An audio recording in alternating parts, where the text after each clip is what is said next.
విఘ్నేశ్వరుణ్ణి పొద్దున్నే ఒక్కసారి చూసి నమస్కారం చేస్తే చాలు.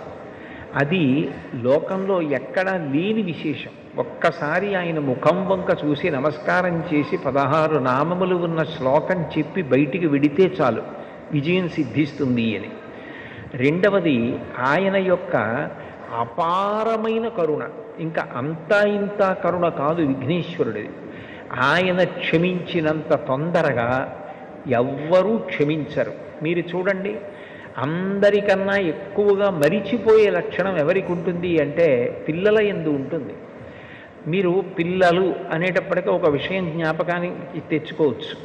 పెద్దవాళ్ళు ఏదైనా తింటున్నారనుకోండి, ఎవరో పెద్దలు వచ్చారు ఇంటికి, ఇంట్లో భోజనమో పలహారమో చేస్తున్న పెద్ద ఆయన ఆ పళ్ళెం పట్టుకునో లేకపోతే చేతిలో ఏ ఉండ్రాయో కుడుమో పట్టుకుని తింటూ వీధిలోకి వెళ్ళి స్వాగతం పలకడం. ఆ పళ్ళెం లోపల పెట్టి తాను పెడతాడు.